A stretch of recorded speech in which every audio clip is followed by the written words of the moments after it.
DBT हटाओ, आदिवासी बचाओ, DBT हटाओ, आदिवासी बचाओ, बोगस हटाओ, आदिवासी बचाओ, डीबीटी हटाओ, आदिवासी बचाओ, डीबीटी हटाओ। आदिवासी बचाओ।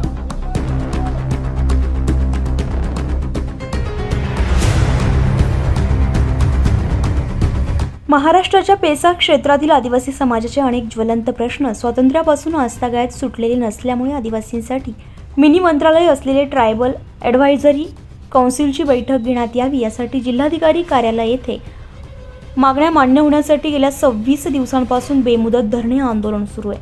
परंतु आंदोलनाची शासन स्तरावर दखल न घेतल्यामुळे सरकारचे लक्ष वेधण्यासाठी आंदोलकांनी आज रोजी नवापूर शहरातून जाणारा राष्ट्रीय महामार्ग क्रमांक 6 येथे सुरत नागपूर महामार्ग रोखला आणि रास्ता रोको आंदोलन केले.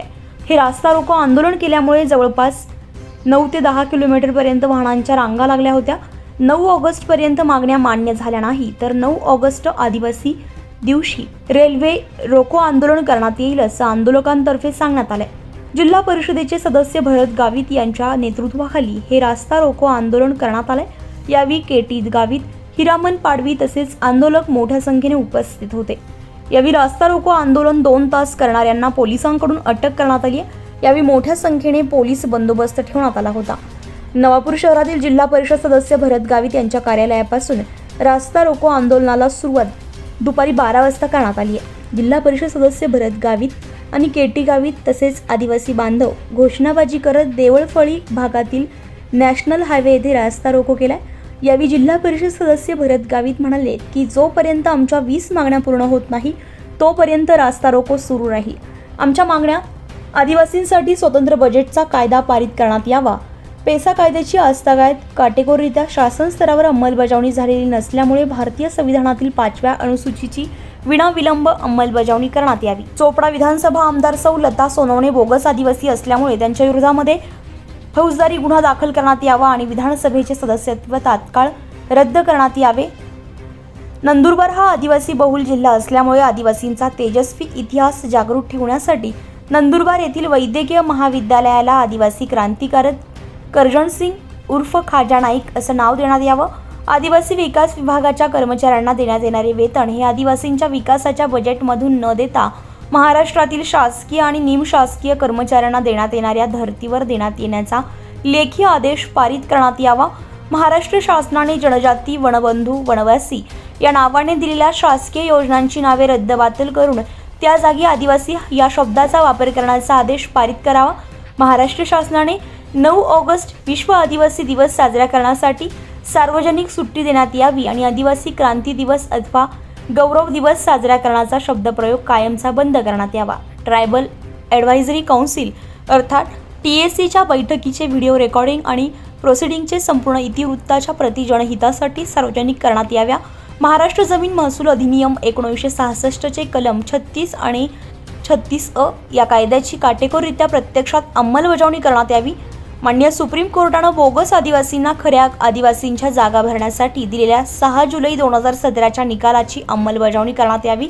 नंदुरबार येथील मुला-मुलींचे भरतीपूर्व पोलीस प्रशिक्षण केंद्र PRTC आदिवासी विकास विभागाच्या गलथान कारभारामुळे बंद पडलेले आहे ते पूर्ववत सुरू करण्यात यावे.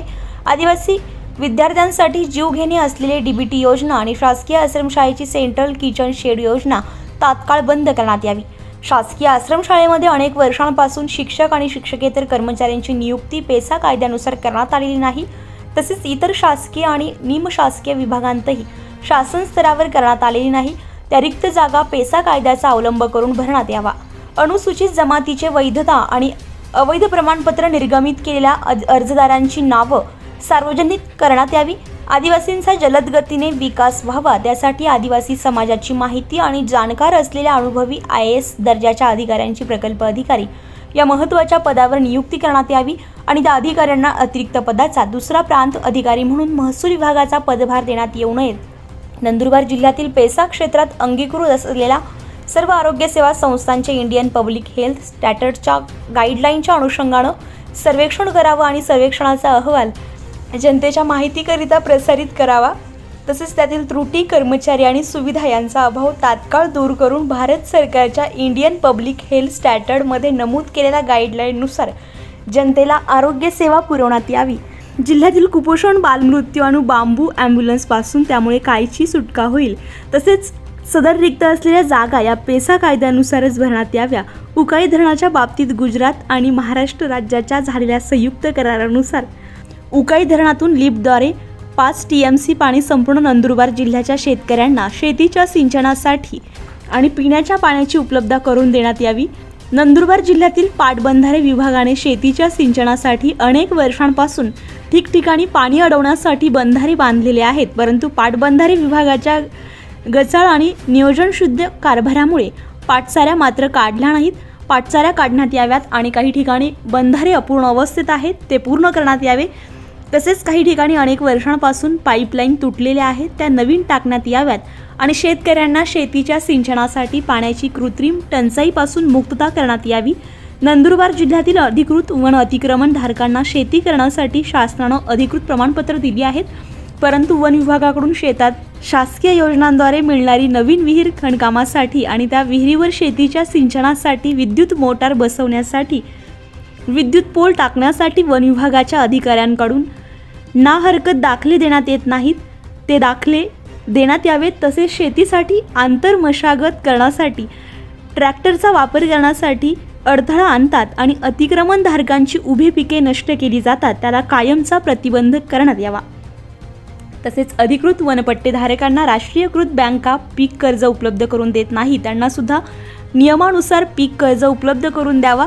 महाराष्ट्र सहकारी संस्था अधिनियम 1966 कलम 159(1) मधील तरतुदीनुसार निबंधकाच्या पूर्वपरवानगीशिवाय आणि व्यवसाय करण्यासाठी महाराष्ट्र सावकारी नियमन अधिनियम 2014 तरतुदीप्रमाणे परवाना घेणं अनिवार्य केलं असताना पूर्वपरवानगी न घेता आणि जिल्ह्यातील गावे पेसा क्षेत्रात येत असून सावकारी करण्यासाठी विविध ग्रामपंचायतींचा ग्रामसभांचा ठराव न घेता जिल्ह्यामध्ये अनेक खाजगी फायनान्स कंपन्यांकडून अव्वाच्या सव्वा अवाजवी चक्रवाढ व्याज अशिक्षित आदिवासी कर्जदारांकडून पठाणाकरवी केली जाणारी बेकायदेशीर वसुली शासन स्तरावर पूर्णतः पायबंद घालण्यात यावी. या मागण्या आमच्या पूर्ण झाल्याबाबत तहसीलदार सुरेखा जगताप, निरीक्षक अजय वसावे, नवापूर प्रभारी पोलीस निरीक्षक नरेंद्र सावळे यांच्यासमोर आग्रह जिल्हा परिषद सदस्य भरत गावित आणि केटी गावित यांनी धरला आणि त्यानंतर पोलिसांनी सर्व आंदोलकांना धरपकड करून पोलीस वाहनामध्ये बसवलं. यावेळी माजी नगरसेवक जैनू गावित, अजय गावित, ॲडव्होकेट पमास सय्यद, हिरामन पाडवी, विजय ठाकरे, अरुण गावित, विजय गावित, दिगंबर गावित, भालचंद्र गावित, दिलीप आरजू गावित, जितेंद्र मावची आदींना पोलिसांनी ताब्यात घेऊन नॅशनल हायवे सुरळीत केला आहे. ज्या पद्धतीने 28 जूनपासून आदिवासी समाजाच्या विविध मागण्यांसंदर्भात जवळजवळ 21 मागण्या आहेत आणि त्या मागण्या जोपर्यंत आमच्या पूर्ण होत नाही तोपर्यंत हे आंदोलन, आमचं धरणे आंदोलन चालूच राहणार आहे. आम्ही शासनाचं लक्ष वेधण्यासाठी आदिवासी पद्धतीने तूरवाद्य वाजवून शासनाचं लक्ष वेधलं. त्याच्यानंतर आम्ही घंटानाद केला आणि त्यानंतर आज राष्ट्रीय महामार्ग क्रमांक 6 हा रोखण्याचा आम्ही प्रयत्न केला आणि या पद्धतीने सनदशीर मार्गाने आम्ही शासनाकडं वेळोवेळी मागणी करत आहोत की लवकरात लवकर जी ॲडवायझरी कमिटीची मीटिंग आहे ती मीटिंग लवकरात लवकर आदरणीय मुख्यमंत्री महोदय यांनी घेण्यात यावी आणि जेणेकरून त्या ठिकाणी आदिवासी समाजाच्या ज्या मागण्या आहेत त्या बैठकीमध्ये चर्चेला जातील आणि त्यांना त्या ठिकाणी आमच्या समाजाला न्याय मिळेल यासाठी आमचं आंदोलन आहे. जर याही ठिकाणी शासनाने आमच्या गोष्टींकडं जर लक्ष नाही दिलं तर येणाऱ्या 9 ऑगस्टला विश्व आदिवासी दिनाच्या दिवशी रेल रोको करण्याचा आंदोलनाचा आमचा पवित्रा राहील, जेणेकरून शासन लवकरात लवकर ज्या आदिवासी समाजाच्या ज्या मागण्या आहेत त्या त्यांनी मान्य करावं हीच आमची शासनाला वेळोवेळी नम्र विनंती. भाऊ, पण आपलं आंदोलन शांत पद्धतीने सुरू होतं, मात्र पोलिसांनी आपल्याला अटक केलेली आहे. पोलीस ठाण्यात आणून आपलं दडपशाही करण्याचे काम करतं असं वाटत नाही का आपल्याला? नाही, तसं नाही. त्यांचाही कायदा आणि सुव्यवस्था राखण्याचं त्यांचं काम आहे आणि कुठल्याही कायद्याच्या चौकटीच्या बाहेर न जाता कायद्याच्या चौकटीतच राहून हे आंदोलन आम्ही यशस्वीरित्या पूर्ण करू. कारण हा देश आमचा आहे, आदिवासी समाजाचा हा देश आहे आणि या समाजानं जर या देशाचं नुकसान होत असेल तर नक्कीच तिथं आदिवासींचं सुद्धा कुठंतरी नुकसान होईल, म्हणून आदिवासींचं नुकसान व्हायला नको, देशाचं नुकसान व्हायला नको, म्हणून सनदशीर मार्गाने हा आमचा लढा चालू आहे आणि येणाऱ्या दिवसात हा लढा अजून नक्कीच तीव्र होईल, यात तीळ मात्र शंका नाही. पण शासनाला पुनश्च विनंती आहे की शासनाने लवकरात लवकर या आमच्या मागण्या मान्य कराव्या हीच विनंती. आपल्या बैठक लावली होती, मुख्यमंत्र्यांकडे बैठक लावली होती, काय झालं त्याचं नेमकं काय?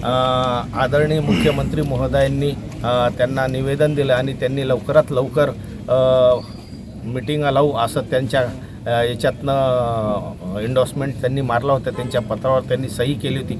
पण अजूनपर्यंत तरी माननीय मुख्यमंत्री महोदयांनी ती दखल घेतली नाही.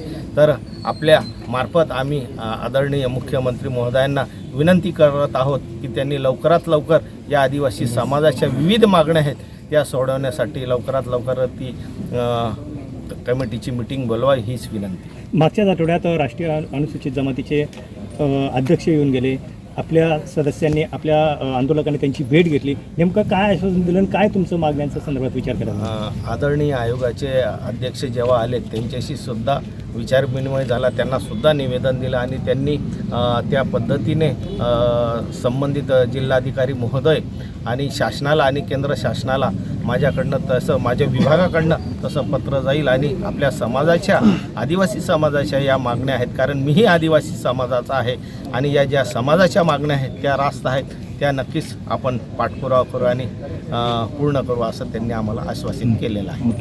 24 लाईव्ह महाराष्ट्र न्यूजसाठी पंकज अहिरे, नवापूर, नंदुरबार.